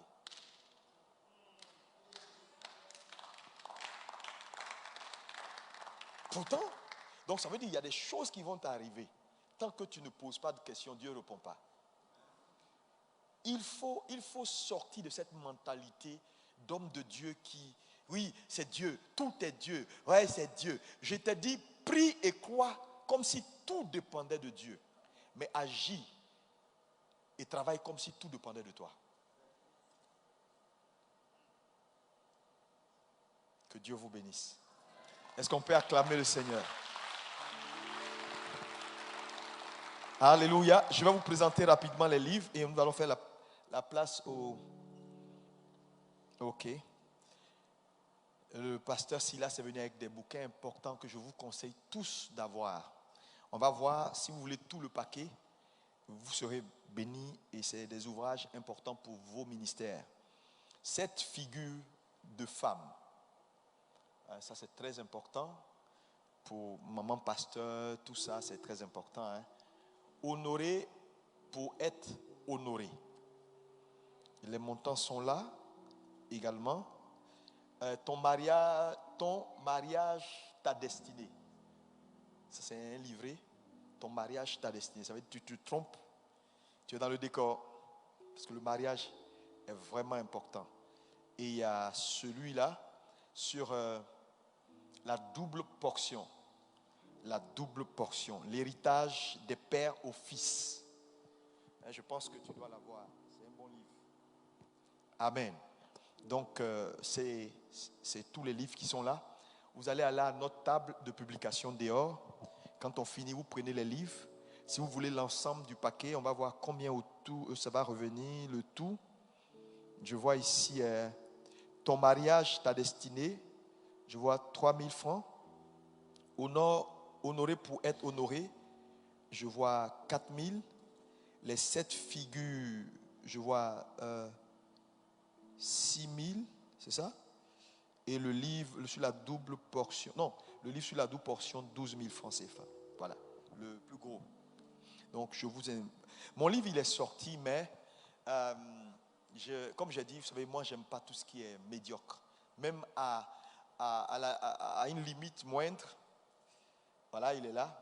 La réalité du monde des esprits. C'est un livre important. Je le dis, ça va changer beaucoup de choses, mais il y a quelques points dedans qui ne me plaisent pas. Donc, j'ai demandé à ce qu'on bloque tout. J'ai juste pris une copie pour vous donner. Donc, dans ce livre, j'ai parlé d'abord du monde, comme je vous ai dit, le monde, la civilisation pré-adamique.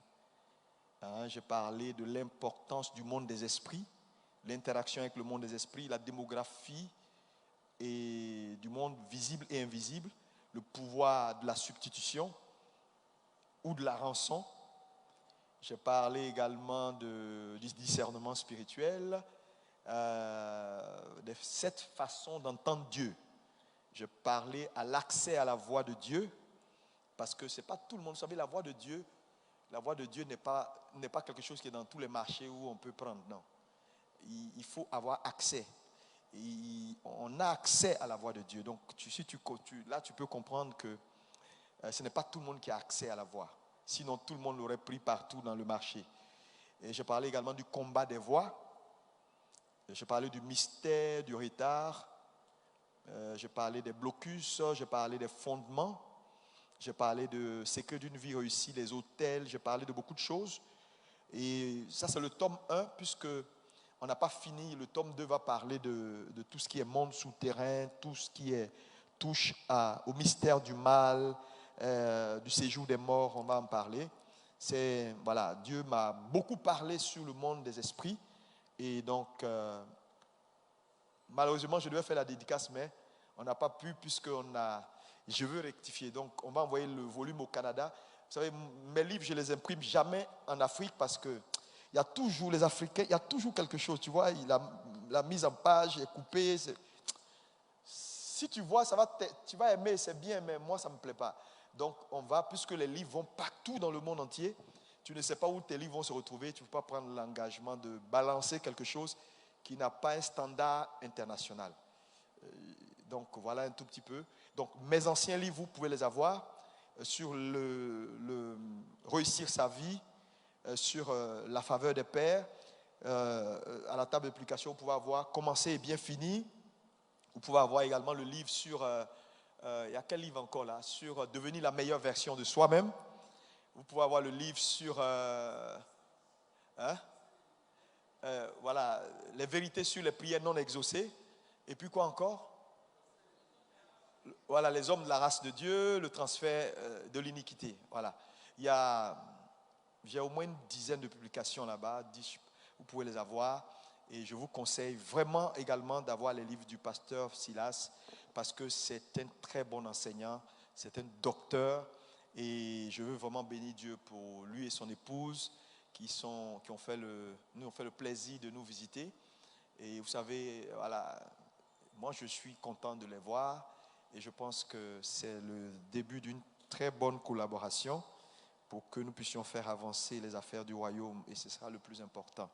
Amen. Amen. Est-ce que vous êtes prêts à le recevoir pour sa session? Amen. Aidez-moi donc à recevoir ici le docteur Silas Makangou.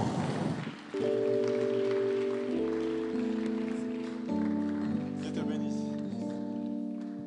Que Dieu soit loué, que Dieu soit béni. Père, nous te rendons grâce pour la grâce, l'opportunité que tu nous fais d'être ce soir devant tes filles et fils, devant tes serviteurs. Laisse-nous être un très bon canal de bénédiction, d'affectation.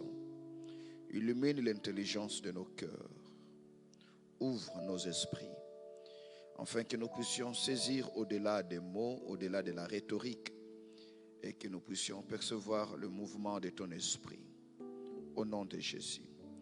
Que ceci ne soit pas de nouvelles informations, mais que ce soit des semences porteuses de vie, qui affectent la vie, qui affectent le ministère, et qui ne laissent pas indifférentes les choses telles qu'elle les a trouvées. Au nom de Jésus, nous voulons, Seigneur, célébrer la vie, l'onction, l'appel, et la personnalité de l'ange de la maison que tu as établi comme père enseignant dans cette nation. Seigneur, dont les échos, dont le travail affectent, Seigneur, ceux qui sont ici en Afrique et même ceux qui sont en dehors de l'Afrique. Nous prions que tu les gardes longtemps. Nous prions que tu lui donnes tous les moyens nécessaires, Seigneur, pour l'aboutissement et l'accomplissement de sa vision. Éternel Dieu de gloire. Comme il a écrit dans ses livres, bien commencer, bien finir, qu'il finisse dans la meilleure version de lui-même. Au nom de Jésus, nous t'avons ainsi prié. Amen. Que Dieu soit loué. Homme de Dieu, nous allons nous asseoir. Un grand merci au bishop. Du coup, j'ai commencé à regretter pourquoi on est venu nous prendre en retard parce que j'ai raté une très bonne partie de votre enseignement. Alléluia. Ce sont des choses tellement efficaces, tellement profondes. Je me disais, nous en avons besoin. Amen. lorsqu'il parle de la planification, lorsqu'il parle de ces caractéristiques de l'église du post-Covid. En fait, l'église post-Covid, c'est nous. L'église post-Covid, ce n'est pas les bâtiments. L'église post-Covid n'est pas la génération qui viendra après, parce que cette génération ne sera que les reflets de ce que nous sommes aujourd'hui. Et la version améliorée de cette génération repose sur notre désir d'apprendre, notre désir d'accroître. Alléluia. C'est-à-dire, on ne peut pas avoir des fils plus beaux que nous si nous-mêmes, nous ne voulons pas un nettoyage. C'est-à-dire, nous devons accepter de passer par le feu. Nous devons accepter d'améliorer beaucoup de choses pour que les enfants qui sortent de nous soient 3 fois meilleurs que nous-mêmes. Et je suis en train de croire que l'église post-Covid sera une église ascendante. C'est-à-dire une église qui va fonctionner dans une dynamique telle que jour après jour, année après année, saison après saison, ça sera une église qui s'améliore. Amen. Alléluia. Donnez-moi un amen. Et je bénis Dieu pour cette session 2021 de Masterclass Leadership. Parce que, comme je le disais hier, le leadership n'est pas un thème, le leadership c'est une réponse de Dieu. Une réponse de Dieu aux besoins de la communauté, la réponse de Dieu aux besoins d'un peuple, aux besoins d'une nation. Vous n'êtes pas ici comme spectateur, vous n'êtes pas ici comme simple assistant, vous n'êtes pas ici pour suivre ce qui va être dit. Non, non, je pense que vous êtes venus ici comme des hommes matures, mûrs, préparés par Dieu, qui sont prompts à recevoir, non pas seulement à recevoir pour garder, mais aussi pour partager avec les autres. Amen. J'aimerais ce matin m'entretenir avec vous sur un sous-thème, l'administration et la croissance de l'Église. L'administration et la croissance de l'Église. Et sur ce, je vais vous inviter à lire avec moi 2 passages de la Bible. Nous sommes dans l'Évangile selon Matthieu, chapitre 13, le verset 8. Ensuite, nous lirons 1 Timothée, chapitre 4, verset 15. C'est l'apôtre Paul qui parle à son fils Timothée. Merci de vous tenir debout, que Dieu vous bénisse. Matthieu, chapitre 13. Nous sommes dans la parabole du semeur. Matthieu chapitre 13, verset 8. Une autre partie tomba dans la bonne terre. Elle donna du fruit, un grain 100, un autre 60, un autre 30. Est-ce que vous pouvez relire ça? Est-ce que tout le monde a sa Bible? Matthieu chapitre 13. Est-ce que tout le monde a sa Bible? Voilà. On peut lire ensemble verset 8. Come on. Ok. Une autre partie tomba dans la bonne terre. Elle donna du fruit. Un grain 100, un autre 60 et un autre 30. Très bien. 1 Timothée chapitre 4, verset 15. 1 Timothée 4, verset 15. Timothée, chapitre 4, 15. Occupe-toi de ces choses. Donne-toi tout entier à elles, afin que tes progrès soient évidents pour tous. Amen. Que Dieu bénisse sa parole. Nous allons nous asseoir. Occupe-toi de ces choses. C'est Paul qui parle à son fils Timothée. Donne-toi totalement à elles, à ces choses. C'est le conseil d'un père à un fils, c'est le conseil d'un mentor à son protégé, c'est le conseil d'un maître à son disciple, c'est le conseil d'un homme élevé à celui qui demain devra les remplacer. Il dit, occupe-toi de ces choses, donne-toi entièrement à elles, afin que tes progrès soit évident. En d'autres termes, Paul veut dire à Timothée, il ne faudrait pas que l'on débatte. Il ne faudrait pas que l'on puisse pronostiquer. Il ne faudrait pas que l'on puisse supposer. Il ne faudrait pas que l'on entende Dieu confirmer si oui ou non tu es en train de progresser. Parce que Paul estime que le progrès pour son fils Timothée doit être évident. C'est-à-dire, Tu ne peux pas me demander de prouver que tu es là parce que je te vois, car je peux te toucher. Dès lors que je peux te toucher, ta présence est évidente. Alors on ne peut pas débattre. Quiconque débattra, je lui demanderai, viens et touche comme moi. Tu sauras alors que l'homme de Dieu est là. Ainsi Paul dit à Timothée que tes progrès soient évidents. On ne peut pas dire pour commencer à persuader, à convaincre que nous progressons. Les progrès ne sont pas faits pour être débattus. Le progrès n'a pas été pensé par Dieu pour être un sujet de discussion. Lorsqu'il y a un progrès, on le voit. Alléluia. Quelqu'un me donne très fort un amen. Quelqu'un me donne très fort un amen. Et ma prière est que dans ton ministère, ma prière est que dans tes entreprises, ma prière est que dans la vision que tu poursuis, que le progrès soit évident. C'est-à-dire, même si tu n'as pas encore devenu ce que tu es appelé à devenir, mais ceux qui sont autour de toi doivent constater, au moins tu n'es plus ce que tu étais hier. Tu n'as pas encore atteint ce que tu espères atteindre, mais l'on dit au moins, il a quand même quelque chose. C'est-à-dire, je ne suis pas encore arrivé à la ligne d'arrivée. Je n'ai pas encore atteint la ligne d'arrivée, mais néanmoins, je ne suis plus à la ligne du départ. Pourquoi? Parce que le royaume de Dieu est un royaume de dynamique. Le royaume de Dieu est un royaume de mouvement. Tout ce qui vit bouge. Tout ce qui vit bouge. Et ce qui bouge vit. C'est-à-dire, s'il n'y a pas de mouvement dans tes entreprises, il n'y a pas de mouvement dans ton ministère, l'on doit se poser la question si l'on vit. Et Paul dit à Timothée que tes progrès soient évidents. C'est-à-dire que tes progrès soient palpables. Dis avec moi palpable. Comment dire avec moi palpable. Ainsi donc, ces progrès qui doivent être évidents ne doivent pas rester dans la dimension spirituelle où nous ne savons pas vérifier. Ne doivent pas rester dans la dimension spirituelle où nous ne savons pas spéculer. Ces progrès qui commencent dans le spirituel, si elle a un bon fondement dans le spirituel, elle se matérialisera. Quelqu'un me donne très fort un amen. Quelqu'un me donne très fort un amen. La Bible dit dans le livre de 1 Samuel chapitre 2, le verset 19.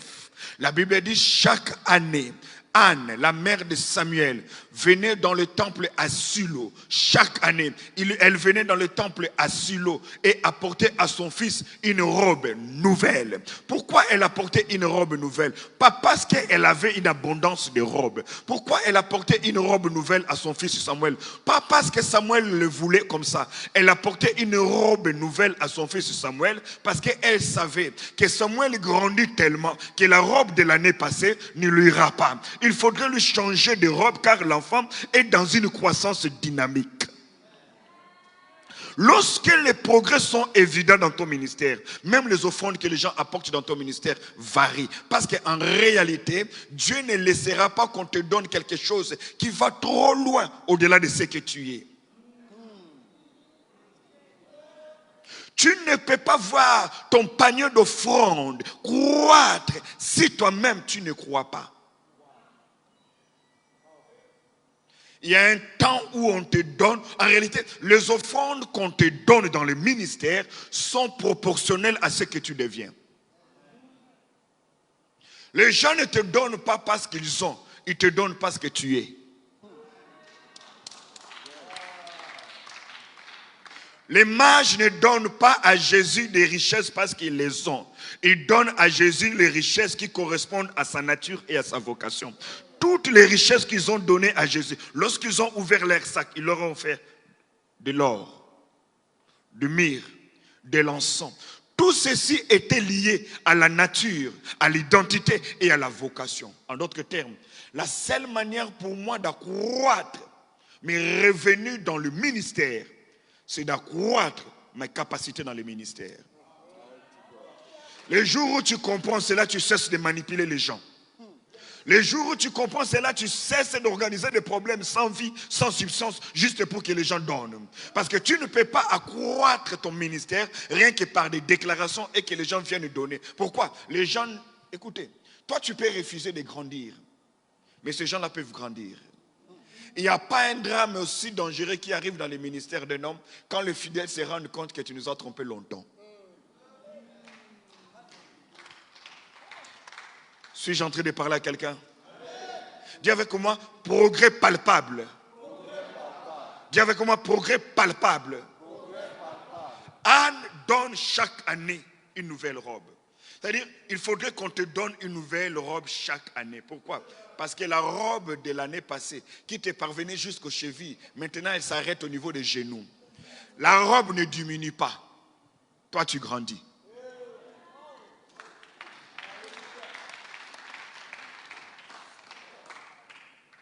La considération des hommes, le protocole vis-à-vis des gens ne te diminue pas. Mais toi, tu grandis. Et quand tu grandis, nous sommes dans l'obligation de te célébrer et de te respecter selon le rang de Dieu. Car même Dieu lui-même ne nous traite pas de la même manière. C'est ce que j'ai écrit dans ces petits livres, honorer pour être honoré. Le royaume de Dieu n'est pas un royaume où tout le monde se trouve sur un même piédestal. Faux. Faux. L'immaturité spirituelle consiste à traiter tout le monde de la même manière, même à l'église. C'est faux. Être spirituel ne signifie pas mettre tout le monde sur un même pied d'égalité. Le royaume de Dieu est un royaume de la hiérarchie. Le royaume de Dieu est un royaume de rang.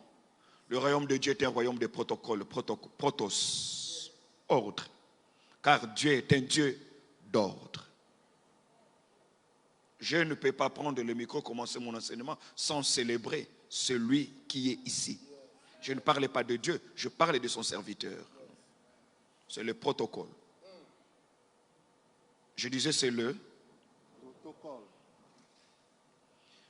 Consacre-toi à ces choses tout entières. C'est alors que ton ministère, y a-t-il quelqu'un qui veut que dans les 3 prochaines années, que son ministère, son appel, sa vocation connaissent une croissance fulgurante? Je repose ma question, je vais voir ta main levée. Y a-t-il quelqu'un qui veut que dans les 3 ans à venir, que même ton épouse dise, ah, autrefois tu me disais que Dieu t'a appelé, mais maintenant je constate que Dieu... Que même le bishop dise, mon fils, autrefois je sentais que Dieu t'a pas perçu partout dans les tabernacles. Ceux qui sont dans les parvis sont dans les tabernacles, mais ils ne voient pas Dieu. Ceux qui viennent dans le lieu saint sont dans les tabernacles, mais ils ne voient pas Dieu. Le fait d'être à l'église, le fait de prendre part à un service d'onction, certains vont sentir la chair des poules. D'autres vont tomber sous l'onction. D'autres auront des visions. D'autres vont voir les déclenchements de dons spirituels qui opèrent. C'est-à-dire le même Dieu ne nous donne pas les mêmes choses. Pourquoi? Parce qu'il y a de ces choses qu'on ne reçoit pas avec les mains, on les reçoit avec la taille spirituelle. C'est-à-dire la dimension spirituelle que tu as atteint détermine ce... Arabozayaba. C'est comme ça qu'il y a quelqu'un qui dira, ah, les cultes aujourd'hui c'était fort. Quand le bishop Alexandre priait, j'ai senti la chair des poules. Toi, c'est tout ce que tu as senti, la chair des poules. Mais tu n'as pas tort. Quelqu'un d'autre dira,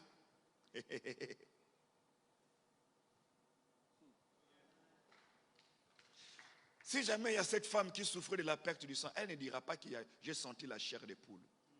Parce que son niveau spirituel est différent même de ceux qui marchent avec Jésus.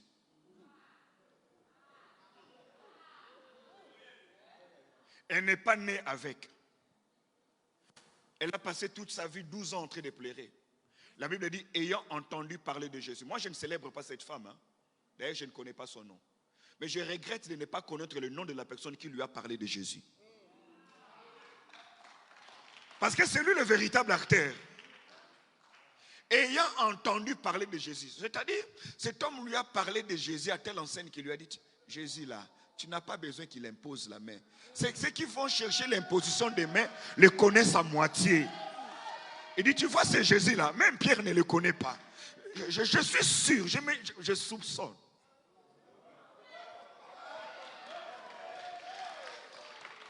En tout cas, il n'est pas parmi les 12. Parce que c'est justement les 12 qui disent, non, maître, c'est normal, tout le monde te touche. Ils ne comprennent pas.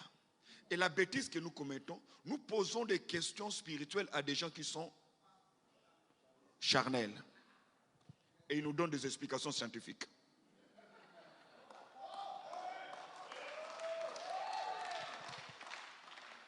comment est-ce qu'il avance comme ça? Non, lui, il est Djoula. Oh, tu vois, lui, il est le neveu de. C'est-à-dire, à une question spirituelle, il te donne des réponses scientifiques pour justifier ce que la raison ne peut pas percevoir. Qui parle de Jésus à cette femme? La Bible dit, elle a souffert entre les mains de plusieurs médecins. Elle a dépensé toutes ses économies. Ayant entendu parler de Jésus, elle s'est dit en elle-même, c'est-à-dire la décision qu'elle prend est tributaire de ce qu'on lui a dit de Jésus. On ne peut pas amener l'église plus loin que la qualité des enseignements qu'on lui donne. Et lorsque vous commencez, Dieu commence à varier la dimension des enseignements de votre leader. Ne se lèvez pas seulement en disant Amen. Comprenez que nous sommes en train de faire les taxis sur le tarmac.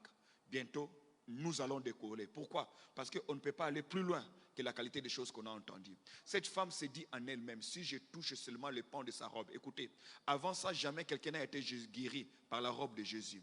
Donc, la connaissance que l'on a de Dieu détermine la rareté des œuvres que l'on reçoit de Dieu.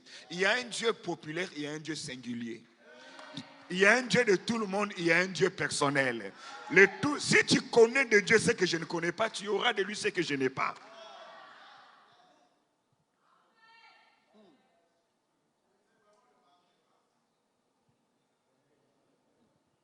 Quelqu'un me donne un amen.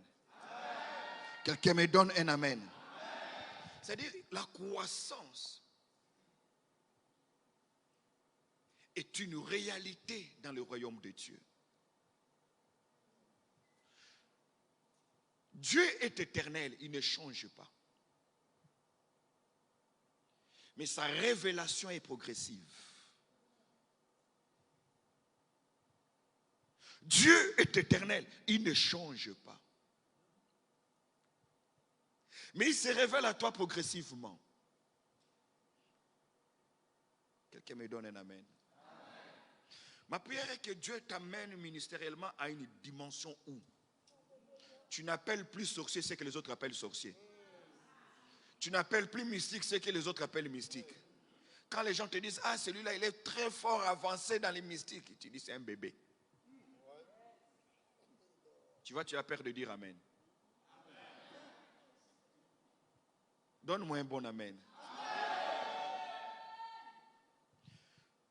Que tes progrès soient évidents.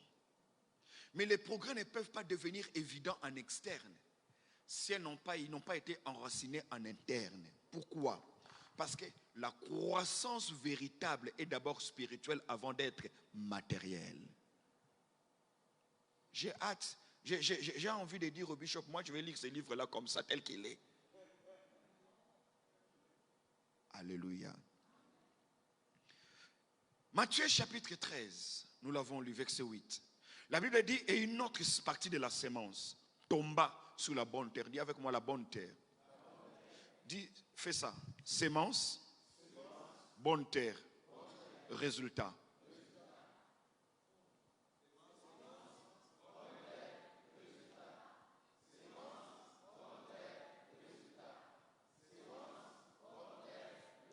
À ce niveau, lorsque les deux premiers éléments sont associés, le diable ne peut rien. Lorsque les deux premiers éléments sont présents, les sorciers ne peuvent rien. Si la sémence est bonne et qu'elle tombe dans une bonne terre, vous n'avez pas besoin d'intercéder.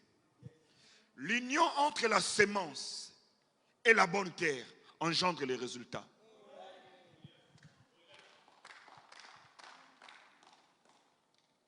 Mais écoutez, une sémence donna 30. Se multiplia fois 30, par 30. Une autre, 60. Et une autre combien? 100. C'est la même sémence.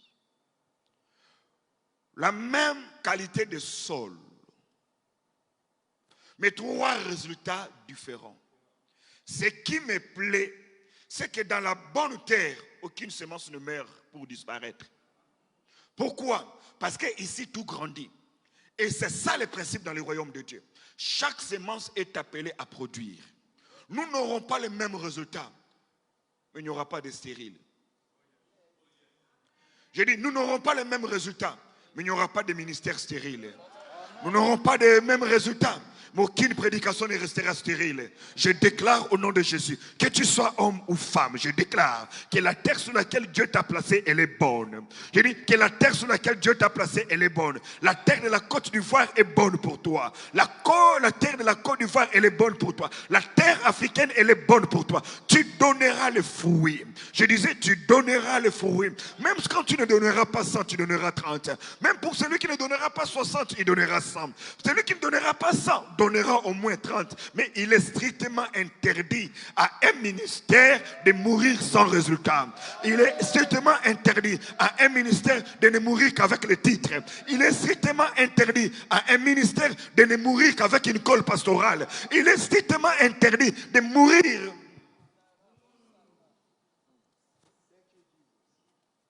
Le progrès. Donc quand nous parlons de l'administration et la croissance de l'Église, pour nous la croissance est une nécessité. Car si nous n'avons pas de croissance, alors nous ne sommes pas l'Église.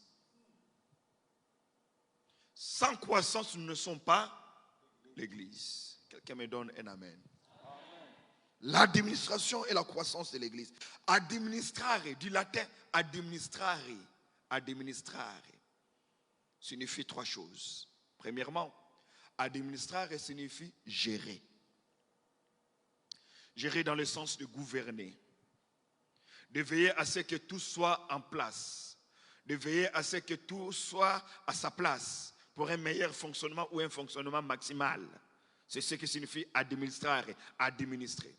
Administrer signifie aussi aider. Aider dans le sens d'accompagner. Aider dans le sens de gérer celui qui est aux commandes. Lorsque Dieu dit dans Genèse chapitre 2 que je te ferai une aide semblable, Dieu disait à Adam, je placerai à tes côtés quelqu'un qui va administrer. Administrer signifie aussi conduire. Donc lorsque nous parlons de l'administration et la croissance de l'Église, nous voulons parler de l'incidence ou de l'impact que la croissance apporte, que l'administration, apporte dans la croissance de l'Église, dans la croissance des ministères, dans la croissance d'une nation, dans la croissance d'une entreprise. Car il n'y a pas une nation développée. Il n'existe pas un pays développé sans administration. Toutes les nations du monde qui se sont développées ont misé sur la qualité de l'administration. Alléluia. Quelqu'un me donne très fort un amen. Quelqu'un me donne très fort un amen. Et l'administration, c'est le panier qui porte la vision dont vous êtes porteur. C'est-à-dire, il faudrait qu'il y ait une bonne administration pour porter une vision et courir avec. Amen. Alléluia. Une bonne administration réduit la quantité de la sueur et multiplie la quantité de résultats. Une bonne administration réduit la quantité de la sueur et multiplie la quantité de résultats. Je peux encore aller plus loin et scandaliser certains d'entre vous. Vous constaterez à un moment donné dans le ministère qu'une bonne administration rendra inutile certaines prières que l'on fait. Car l'absence d'une bonne administration amène les gens à recourir au surnaturel. Mais écoutez, le surnaturel a besoin d'être lorsqu'on a épuisé le maximum du naturel. C'est-à-dire, aussi longtemps que tu n'as pas fini le maximum du naturel, ton surnaturel n'a pas de valeur. Quelqu'un me donne un amen. L'église post-Covid, c'est l'église qui revient au dessein de Dieu. Amen, amen. Une bonne administration a fait à ce que la prophétie de Dieu se soit accomplie partiellement. Et pourtant, Dieu ne ment pas. Parce que quand je t'annonce que tu mourras, tu es très content. Quand quelqu'un meurt, tu dis, voilà, je vous avais dit quoi? Il y aura un accident. Vous avez vu? J'avais dit combien? 3 morts. vous avez vu que je suis un vrai prophète. Non. Dieu ne prend pas plaisir à l'accomplissement de la prophétie. Parce qu'une prophétie peut être repoussée. Une prophétie peut être retardée. Une prophétie peut être maîtrisée et même effacée. Pourquoi? Parce que tout ce qui est annoncé par Dieu n'est pas forcément appelé à arriver. Je vais expliquer. Pharaon voit des songes qui ont une même signification. Cette année d'abondance et cette année de sécheresse. Mais regardez la stratégie de Dieu. Dieu s'arrange à ce que l'abondance arrive avant la sécheresse. À chaque fois que Dieu s'arrange que l'abondance arrive avant la sécheresse, cela signifie que la sécheresse n'est pas la première motivation de Dieu. Je vais le dire autrement. Quand Dieu t'annonce que le soir tu auras faim, mais que le matin je te donnerai à manger, cela signifie il ne veut pas que tu sois affamé le soir. Mais le tout dépend de la manière dont tu géreras ce qu'il y a le matin. Ainsi, dans le Proverbe chapitre 6, il parle d'une petite bête, la fourmi. La fourmi ne travaille pas pendant l'hiver, mais la fourmi ne meurt pas de faim pendant l'hiver. Il dit, insensé, paresseux, va vers la fourmi et apprends d'elle. Suis-je en train de parler à quelqu'un? Suis-je en train de parler à quelqu'un?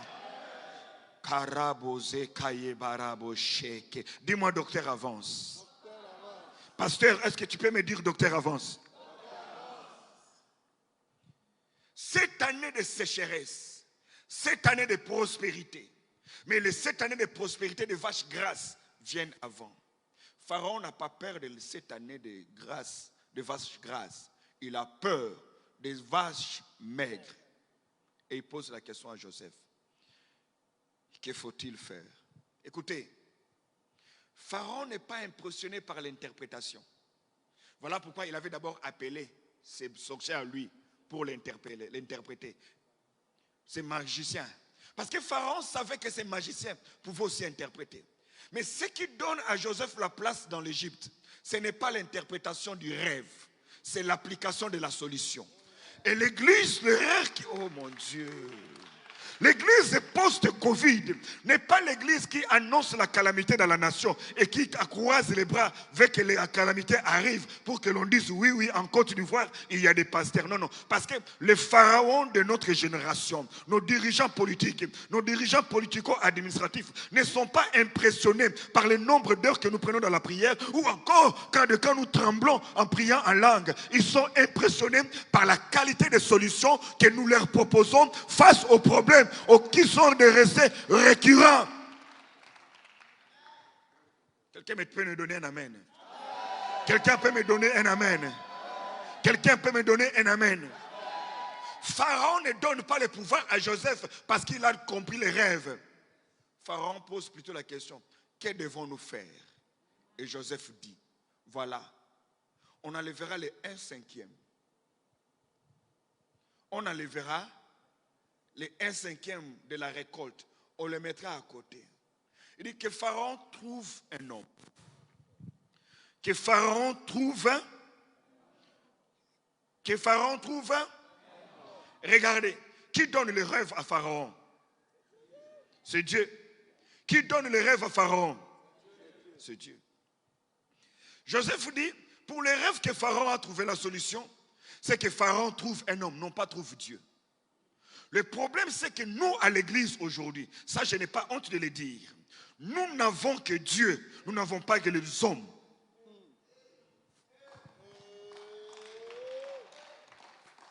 Que Pharaon trouve un homme.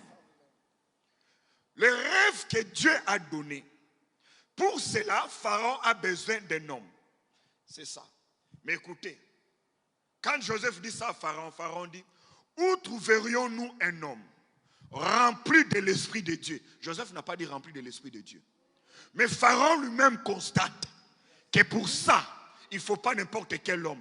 Parce qu'en réalité, Joseph n'était pas en train de demander à Pharaon de chercher un homme en Égypte. Parce que s'il y avait un homme en Égypte, tu ne serais pas venu. Mais par modestie, Joseph ne peut pas introduire son CV.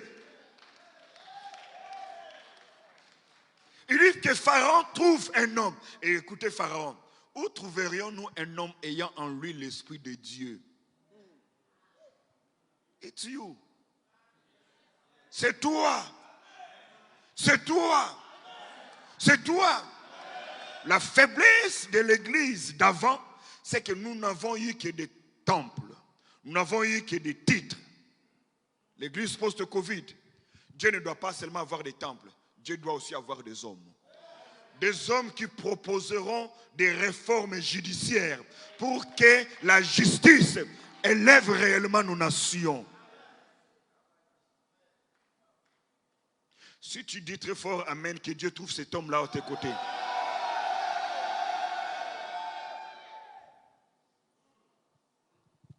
Pharaon est impressionné par la compétence et non les dons.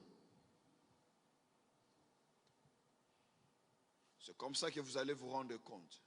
Le président de la République paye plus cher à son conseiller qu'à son prophète. Pourquoi?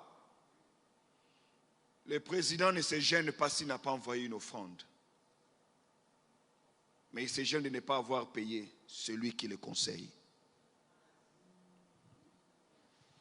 Parce que l'Église n'a pas compris une dimension, Bishop. C'est que la prêtrise entre dans les palais royaux, non pas avec les habits des prêtres. C'est la compétence qui a introduit la prêtrise dans les cours. C'est-à-dire, celui qui va exercer la prêtrise sacerdotale du Seigneur dans les temples au niveau des pays africains, là où nous nous plaignons qu'il y a trop d'occultistes. La plupart de ces occultistes n'ont pas été engagés parce qu'ils sont occultistes. Ils ont été engagés sur base de leurs compétences, sur base de leur CV. Donc nous aussi ne pensons pas que vous irez là-bas parce que vous parlez en langue. Non, non, non. Vous irez là-bas parce que vous êtes l'Ivoirien capable de résoudre le problème de la distribution d'eau potable. Mais quand vous y allez, c'est qu'on ne sait pas. Dans le CV, on a écrit seulement